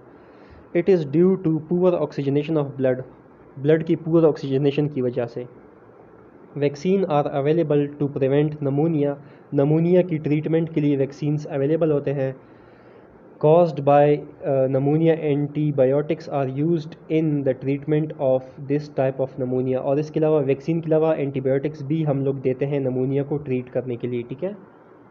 अच्छा, ये डायग्राम में आप लोग देख सकते हैं, नमूनिया में ऊपर जो है नॉर्मल अलवलाए है, ठीक है, और नीचे जो है अलवलाए फिल्ड विद पस, यानी कि फ्लूइड के साथ फिल्ड अलवलाए जो है, ठीक है। और ये जो फील्ड अलवलाए है, ये डायग्राम जो है ये नमूनिया का डायग्राम है। नमूनिया के केस में ऐसे बन जाता है अलवलाए, अलवलर सैक जो है वो साइज़ में लार्ज हो जाता है, सरफेस एरिया डिक्रीज हो जाता है, ठीक है। ये था हमारे पास नमूनिया। क्लियर हो गया? अच्छा, अब हमारे पास नेक्स्ट है अस्थमा, ठीक है। Asthma is the form of allergy in which there is inflammation of bronchi. Asthma जो है ये एलर्जी के एक फॉर्म है, एलर्जी की एक शक्ल है। In which there is inflammation of bronchi, इसमें भी ब्रोंकाई की इन्फ्लेमेशन होती है। More mucus production and narrowing of the airways, mucus production ज़्यादा हो जाती है एंड एयरवे जो है जिसके ज़रिए एयर पास होता है, एयर पैसेज वे नैरोइंग होती है, ठीक है, उसको नैरो हो जाता है वो। In asthma patients the bronchi and bronchiole become sensitive to different allergens. वो पेशेंट जिसको आस्थमा हुआ होता है उनके जो ब्रोंकाई और ब्रोंकियोल होते हैं वो काफ़ी सेंसिटिव हो जाते हैं टू डिफरेंट एलर्जेंस, एलर्जेंस के लिए, ठीक है, सेंसिटिव हो जाते हैं। एलर्जन वो चीज़ है जो एलर्जी कॉज करे, उस चीज़ को, उस सब्सटेंस को एलर्जन बोलते हैं। फॉर एग्ज़ाम्पल डस्ट हो गया, स्मोक, परफ्यूम्स, पोलन्स, ये सारे की जो चीज़ें हैं ये सारे के सारे हमें एलर्जी कॉज करवा सकते हैं, तो इनको जो है एलर्जेंस बोलते हैं, ठीक है, ये स्मोक को, डस्ट को, परफ्यूम को। When expose to any of allergens the sensitive airways show immediate and excessive response of constriction.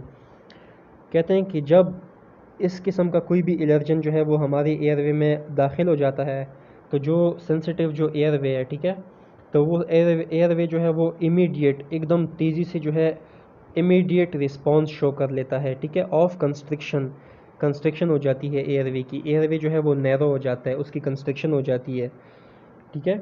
In this condition the patient feel difficulty in breathing, और पेशेंट को जो है सांस लेने में डिफ़िकल्टी हो जाती है। The symptom of asthma vary from person to person, जो अस्थमा के जो सिम्टम है वो पर्सन टू पर्सन चेंज होते जाते हैं, ठीक है, किसी पर्सन में क्या सिम्टम होंगे, किसी में क्या होंगे। The major symptom include shortness of breath especially with exertion और एट नाइट। कहते हैं कि रात के वक्त जो है बंदे को शॉर्टनेस ऑफ ब्रेथ की तकलीफ़ होगी, ठीक है, और वीजिंग, वीजिंग वही जो गिड़गिड़ाहट का मैंने जो कहा था, ठीक है, कफ एंड चेस्ट टाइटनेस, और साथ में उसको कफ भी होगा और चेस्ट में उसको टाइटनेस फील होगी, ठीक है, चेस्ट उसका टाइट फील होगा। The chemicals with ability to dilate the bronchi, ठीक है, ये दो बातें याद रखो, कंस्ट्रिक्शन और डायलेशन दोनों ऑपोजिट है। कंस्ट्रिक्शन में जो चीज़ है वो नैरो होती है, ठीक है, छोटी हो जाती है कंस्ट्रिक्शन में, जबकि डायलेशन में चीज़ जो है वो एक्सपेंड हो जाती है, बड़ी हो जाती है डायलेशन में, ठीक है, तो ये दो चीज़ें याद रखना हमेशा। अच्छा, the chemicals with ability to dilate the bronchi and bronchioles are used in the treatment of asthma. वो केमिकल जो ब्रोंकाई को डायलेट करने की एबिलिटी रखते हैं एंड ब्रोंकियोल्स को, ठीक है, वो केमिकल्स यूज़ होते हैं in the treatment of asthma. Such medicine are given in the form of inhaler, और ये जो मेडिसिन है ये इन्हेलर्स के फॉर्म में दिए जाते हैं। इन्हेलर जो है वो मतलब आपको इमेज में नज़र आ रही होगी, ठीक है, तस्वीर में, इसको बोलते हैं इन्हेलर, इस किस्म की मेडिसिन्स को। क्लियर हो गया। अच्छा, अब यहाँ पे जो है अस्थमा की डायग्राम है, एक नॉर्मल ब्रोंकाई ब्रोंकस है और एक जो है कंस्ट्रिक्टेड ब्रोंकस है, ठीक है, तो ये डायग्राम है इसकी, ये भी आप जो है अगर पेपर में बना दो तो हाई मार्क्स आ सकते हैं आपके। पांचवा रिस्पिरेटरी डिसऑर्डर है lung cancer. Lung cancer is a disease of uncontrolled cell division. Cancer में क्या होता है, कैंसर में अनकंट्रोल सेल डिवीजन होती है in the tissue of lung, lung की टिश्यू में, ठीक है, लंग के अंदर जो टिश्यू है उसमें अनकंट्रोल सेल डिवीजन होती है, इसको कहते हैं lung cancer. The cell continue to divide without any control and form tumours. Cell जो है वो कंटिन्यूसली डिवाइड होते रहते हैं without any control and form tumour, और ट्यूमर फॉर्मेशन कर लेते हैं, ठीक है। द सेल ग्रोथ में ऑल्सो इन्वेड एडजेसेंट टिश्यूज़, ठीक है, जो सेल ग्रोथ है वो एडजेसेंट टिश्यू को भी इन्वेड कर सकता है, उन पे भी काबू पा सकता है, ठीक है, बियॉन्ड द लंग्स, लंग्स के पीछे, यानी कि लंग्स के अलावा जो एडजेसेंट जो टिश्यू होते हैं उसको भी सेल ग्रोथ जो है वो इन्वेड कर सकता है, ठीक है, उसमें भी एंट्री कर सकता है। The most common symptoms are shortness of breath, coughing and weight loss, ठीक है। अच्छा, the main cause of any cancer include carcinogens. Cancer का जो मेन कॉज है वो कार्सिनोजन है। कार्सिनोजन वो सब्सटेंसेस होते हैं जैसे कि सिगरेट स्मोक हो गया, ठीक है, जो कैंसर कॉजिंग सब्सटेंस होता है उसको कार्सिनोजन कहते हैं। इसकी एग्जांपल है हमारे पास सिगरेट स्मोक। ठीक है। आयोनाइजिंग रेडिएशन हो गए, वो भी कैंसर कॉज कर सकते हैं, जैसे कि यूवी रेज हो गए, अल्ट्रा वायलेट रेज हो गए, ये भी जो है रेडिएशन है, तो ये लंग कैंसर कॉज कर सकते हैं।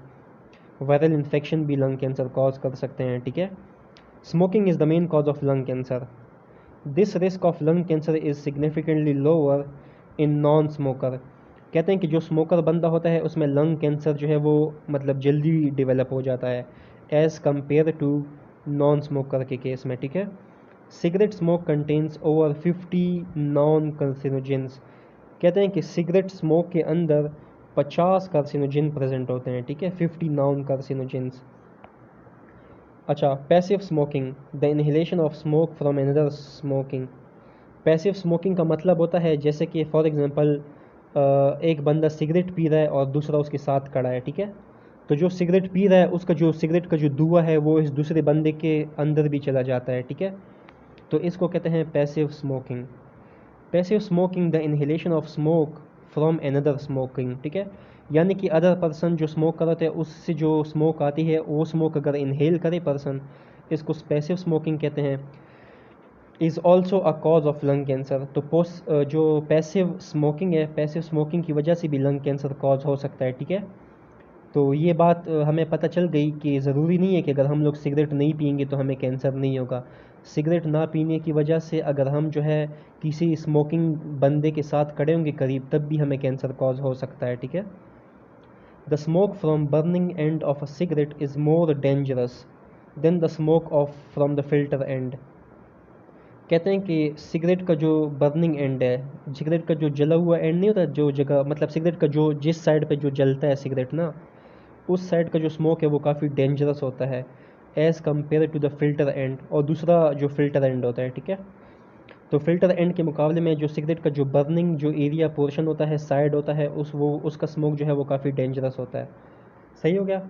अच्छा, eliminating tobacco smoking is a primary goal in the prevention of lung cancer. Lung cancer को प्रिवेंट करने के लिए, लंग कैंसर से बचने के लिए हमें टोबैको स्मोकिंग को प्रिवेंट करना होगा, ठीक है, छोड़ देना होगा स्मोकिंग को। Eliminating tobacco smoking is a primary goal in the prevention of lung cancer. The World Health Organization has called the governments to stop tobacco advertising to prevent young people from taking up smoking.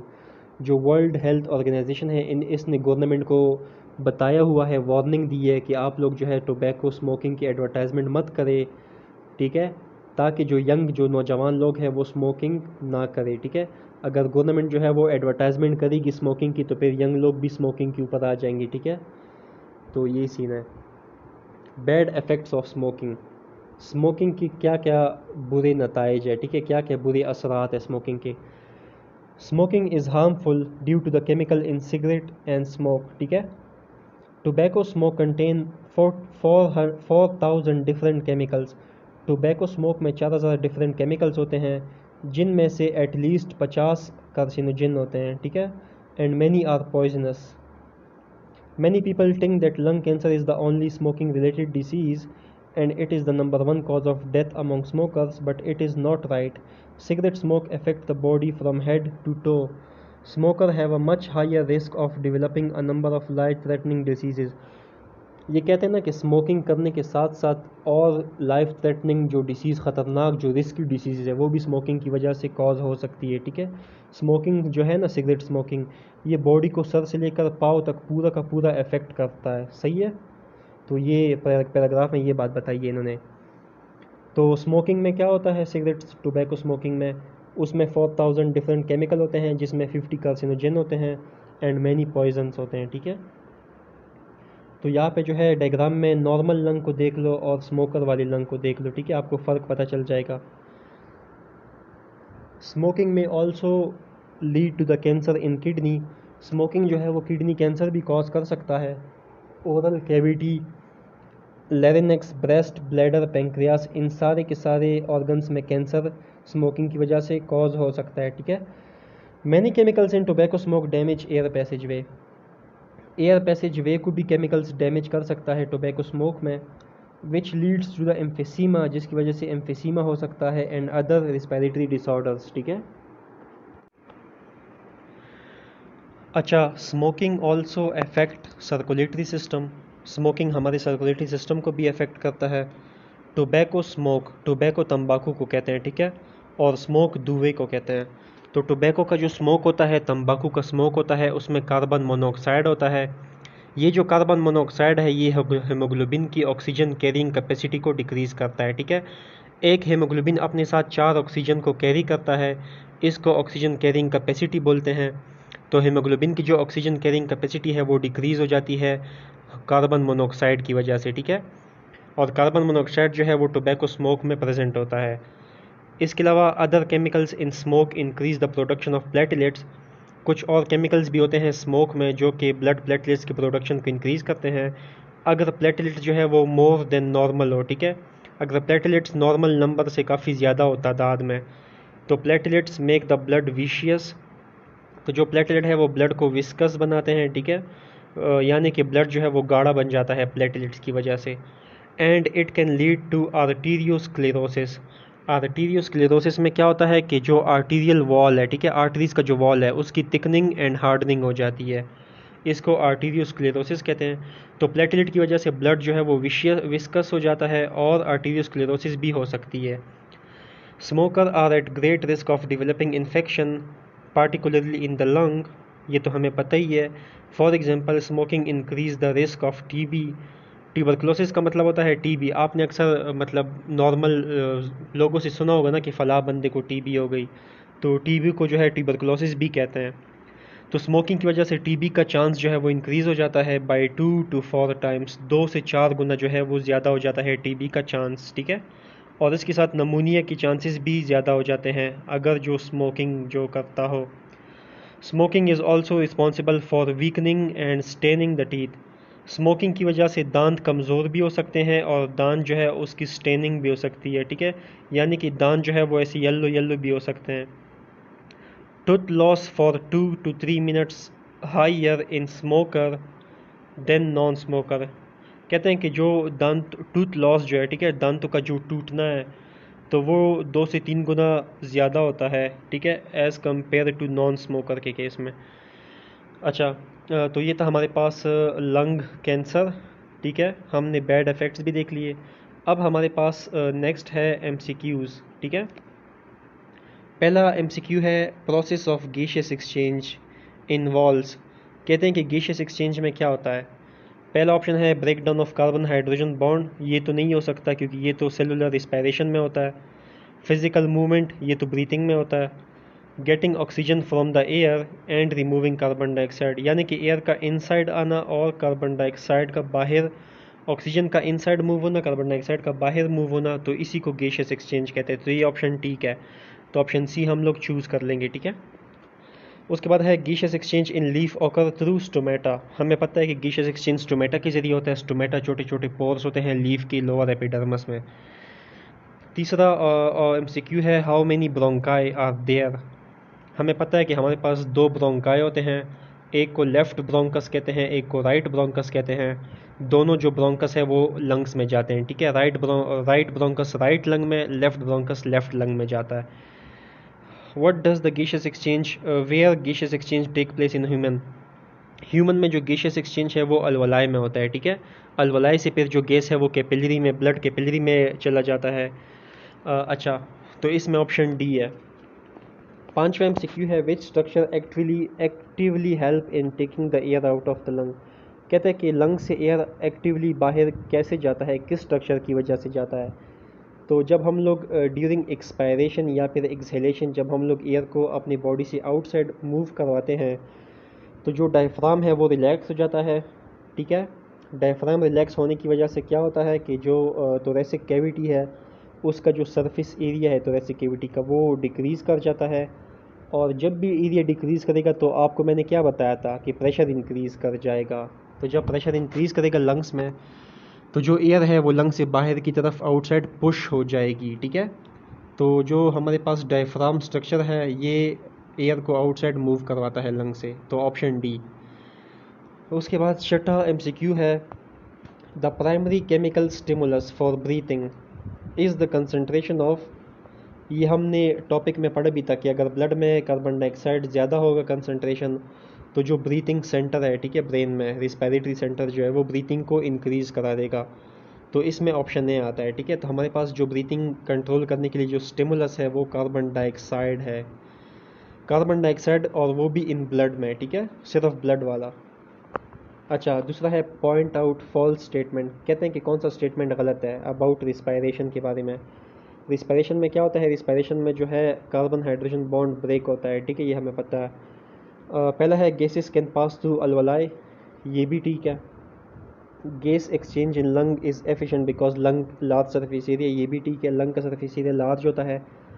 In emphysema wall of alveoli break down, ये भी सही है। वो अलवलाई में क्या होता है कि मतलब एम्फीसीमा में अलवलाई का जो वॉल है उसकी डिस्ट्रक्शन होती है ना, ब्रेक डाउन होता है अलवलाई का वॉल एम्फीसीमा में, और जो सरफेस एरिया है वो डिक्रीज़ कर जाता है।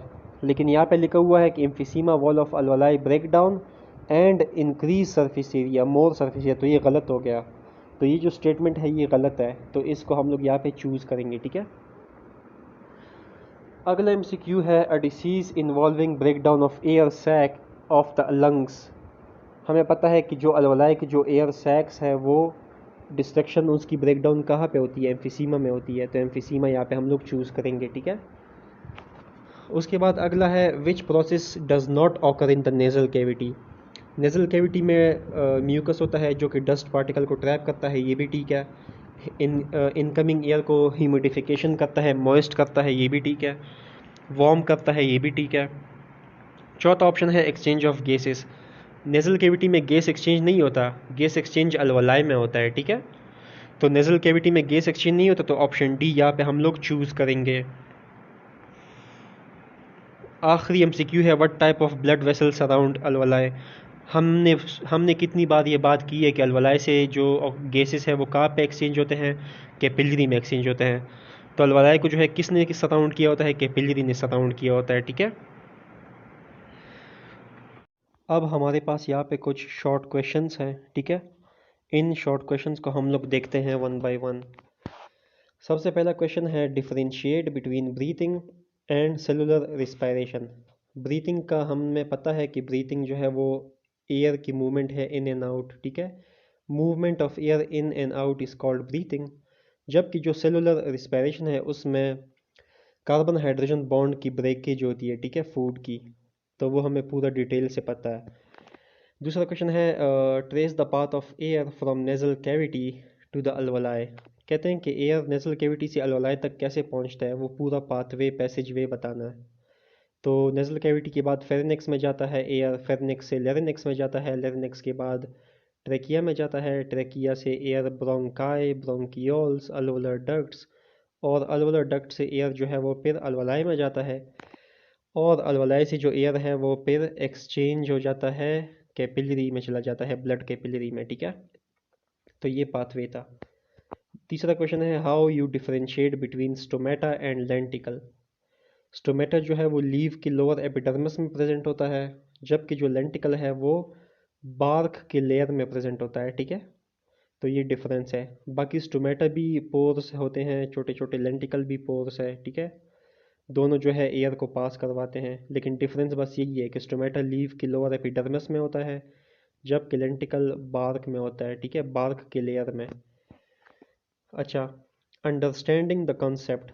यहाँ पे इन्होंने 4 टॉपिक्स दिए हैं। पहला है how do different parts of the plant body exchange gases. Plant gases exchange in plants का पूछा हुआ है, ठीक है, वो हमने पूरा टॉपिक पढ़ा है डिटेल में। Write down the step of inhalation and exhalation, ये भी हमने डिटेल में पढ़ चुके हैं, ठीक है, कि रिब्स कैसे अपवर्ड जाता है, कैसे पे रिलैक्स होता है, वो सारा प्रोसेस बताना है। पहले इनहेलेशन का बताना है पूरा डिटेल से, फिर एक्सहेलेशन का बताना है। तीसरा है state the sign symptom causes, ये डिसीज़ के नाम पूछे हुए हैं, ठीक है, नमूनिया का, ब्रोंकाइटिस का। तो ये सारे ब्रोंकाइटिस में क्या होता है, ब्रोंक्योल्स और ब्रोंकाई की इन्फ्लेमेशन होती है। एम्फीसीमा में क्या होता है, अलवलाई की डिस्ट्रक्शन होती है, ठीक है, अलवलाई की वॉल्स की। नमूनिया क्या है, नमूनिया लंग का इन्फेक्शन है, ठीक है। तो उसके बाद अगला इन्होंने पूछा है how does tobacco smoke damage respiratory system. Respiratory system में लंग्स होते हैं, तो टोबैको स्मोक जो है वो लंग्स के फंक्शन को डिक्रीज़ कर लेता है। लंग्स में एक्सेस म्यूकस जो है वो एक्यूमुलेट करने लग जाता है, ठीक है। और भी काफ़ी सारे इफ़ेक्ट है इसके टोबैको स्मोक के रिस्पिरेटरी सिस्टम के ऊपर। जो लंग एयरवेस है, ठीक है, लंग एयरवेस की स्वेलिंग एंड नैरोइंग हो जाती है, ठीक है। तो जिसकी वजह से फिर शॉर्टनेस ऑफ ब्रेथ का प्रॉब्लम आ जाता है, ठीक है। तो शॉर्टनेस ऑफ ब्रीथिंग का प्रॉब्लम भी आ जाता है। तो इस तरह से जो है टोबैको स्मोक जो है रिस्पिरेटरी सिस्टम को डैमेज करता है। द टर्म्स टू नो, अब इन टर्म्स का आपको पता होनी चाहिए। ये टर्म्स हम लोग पढ़ चुके हैं ऑलरेडी, फिर भी मैं एक बार बता देता हूँ जल्दी जल्दी। अल्वोलर डक्ट, अल्वोलर डक्ट एक टाइनी डक्ट होता है जो कि ब्रोंकाई को कनेक्ट करता है अल्वोलर सैक्स के साथ, ठीक है। उसके बाद दूसरा है अल्वोलस। अल्वोलस जो है ये सैक लाइक स्ट्रक्चर है जो कि single layer of epithelial cell से लाइनिंग हुआ होता है, ठीक है, इसकी। और इसके अलावा जो अल्वोलस है ये कैपिलरी के साथ, कैपिलरी ने इसको सराउंड किया होता है, ठीक है। और जो गैस है, जो एयर है, वो अल्वोलाई से कैपिलरी में पास होता है इजीली। दूसरा है अस्थमा। अस्थमा जो है ये इन एलर्जी की एक फॉर्म है, ठीक है। इसको हम लोग डिटेल में पढ़ चुके हैं। फिर है ब्रीथिंग, ब्रीथिंग का मतलब है movement of air in and out. फिर है ब्रोंक्योल्स और ब्रोंकाइटस, ब्रोंकस ये भी हम लोग पढ़ चुके हैं, ठीक है, ऊपर। इसके बाद है diaphragm. Diaphragm thick muscular structure होता है जो कि इंस्पायरेशन में लोअर होता है, जबकि एक्सपायरेशन में ये रिलैक्स होकर डूम शेप में वापस आ जाता है। Emphysema, it is the destruction of alveolar walls. Exhalation, जिसमें जो है हम लोग एयर को आउटसाइड एयर को रिमूव कराते हैं आउटसाइड। और डायफ्राम जो है वो डूम शेप हो जाता है, रिब्स जो है वो वापस रिलैक्स हो जाते हैं, ठीक है। अच्छा, गैसियस एक्सचेंज है। गैसियस एक्सचेंज का मतलब होता है ऑक्सीजन का इनसाइड आना, कार्बन डाइऑक्साइड का बाहर मूव होना, ठीक है। फिर है इनहेलेशन, ये एक्सहेलेशन का ऑपोजिट है, इसमें रिब्स अपवर्ड मूव होते हैं, डायफ्राम लोअर होता है। फिर है लेरिनेक्स, लेरिनेक्स को वॉइस बॉक्स भी कहते हैं, लेरिनेक्स कार्टिलेज से बना होता है, ठीक है। इसमें फाइब्रस बैंड होते हैं जिसको वोकल कॉर्ड कहते हैं। वोकल कॉर्ड जब एयर पास होता है वोकल कॉर्ड से तो वोकल कॉर्ड वाइब्रेट होते हैं, और वोकल कॉर्ड की वाइब्रेशन की वजह से साउंड प्रोड्यूस होता है। इस वजह से लेरिंक्स को वोकल कॉर्ड या साउंड बॉक्स भी कहते हैं, ठीक है। फिर है lenticels. Lenticels layer of bark में पोर्स प्रेजेंट होते हैं, उनको लेंटिकल्स कहते हैं, जो कि एयर को पास करवाते हैं। फिर है नेज़ल कैविटी। नेज़ल कैविटी को हम लोग एयर पैसेजवे में डिटेल में पढ़ चुके हैं। फिर है नोस्ट्रिल। नोस्ट्रिल ओपनिंग को कहते हैं जिसके ज़रिए नेज़ल कैविटी आउटसाइड ओपन होती है। फिर है नमूनिया। नमूनिया के भी हम लोग पढ़ चुके हैं, ठीक है। फिर है ट्रेकिया। ट्रेकिया को भी हम लोग पढ़ चुके हैं। ट्रेकिया विंड पाइप होता है, 25 सेंटीमीटर लॉन्ग ट्यूब होता है। और ट्रेकिया जो है ये फिर आगे ब्रोंकाई ब्रोंक्योल्स में डिवाइड होता है। ट्रेकिया में सी शेप कार्टिलेजिनस रिंग होते हैं जो कि ट्रेकिया को प्रोटेक्ट करते हैं, प्रिवेंट करते हैं कोलैप्स होने से, ठीक है, जब ट्रेकिया में एयर ना हो। फिर है वोकल कॉर्ड, इसको हम लोग डिस्कस कर चुके हैं। तो ये थे कुछ टर्म्स इंपॉर्टेंट, ठीक है। उसके बाद ये एक्टिविटीज़ है, ये आप खुद देख लो, साइंस टेक्नोलॉजी ऑनलाइन लर्निंग, बस ये था हमारा आज का चैप्टर, ठीक है। तो चैप्टर मुकम्मल कंप्लीट हो चुका है। हम लोगों ने शॉर्ट क्वेश्चन, कंसेप्ट, एमसीक्यूज़ सब कुछ हमने डिस्कस कर लिए हैं। तो अगर वीडियो पसंद आई हो तो वीडियो को लाइक करें, ठीक है। तो कोई भी सवाल हो तो आप हमसे लाजमी पूछे, ठीक है। तो फिर मिलते हैं नेक्स्ट वीडियो में, तब तक के लिए दुआओं में याद रखिएगा। अल्लाह हाफिज़।